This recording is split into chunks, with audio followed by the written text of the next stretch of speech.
Hi, my name is Ariana Flores and I'm from Harmony School of Innovation. My PBL project is on blood pressure, more specifically what your blood pressure can say about your health and diet. Some background information on blood pressure is that blood flows from your heart throughout your body in blood vessels called arteries. Blood pressure is the force that your blood puts on your arteries every time your heart beats. When your blood flows, it sounds like a thud-thud noise rather than a kitchen sink flowing with water. This is because the two pairs of valves are opening and closing in the chambers of your heart. Your blood pressure reading gives you a systolic number, which is the top number, and a diastolic, which is the bottom number. Your systolic number represents the amount of force of blood on your arteries every time your heart beats at its highest. And your diastolic number measures the pressure of blood on your arteries every time your heart refills or rests. This is when your blood pressure falls. Now I will take the blood pressure of Mr. Beam and tell him what his blood pressure can say about his sodium and potassium levels and what foods he can eat to better improve his health. Okay, so first you have to make sure that your feet are flat on the floor. And then you put the cup around your arm. And you want to make sure that the pipe right here is 1 inch away from the crease in your arm. And you want to tighten it to where you can stick 2 fingers inside. Okay. And then you rest your arm so that it's at the height of your heart.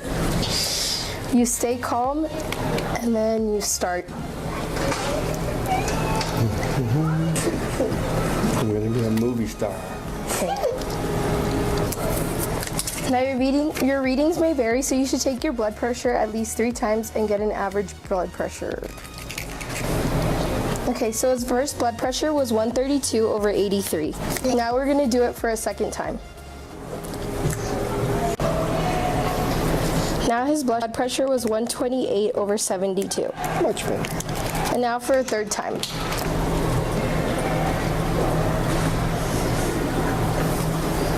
Now his blood pressure was 133/81. Boo. And so an average of that would be to add up all of the systolic numbers and all the diastolic numbers to get an average. And his average is about 131/82.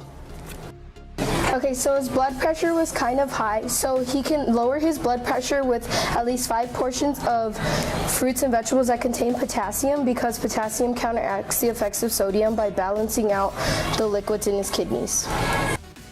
It is important to keep your kidneys healthy because your kidneys control the amount of fluid in your blood. When you eat too much sodium, your kidneys are unable to remove fluid and filter your blood. To increase your potassium levels and restore the balance of sodium and potassium, you can eat more fruits and vegetables. For my social studies connection, I wrote an essay on the history of the sphygmomanometer that gives information on the improvements and evolution of a very important device. The sphygmomanometer is used to measure someone's blood pressure. This device went from being a very dangerous long glass tube being stuck into the arteries of animals to a non-invasive, safer method used for everyone. For my ELA component, I interviewed random people and asked them just general questions on blood pressure.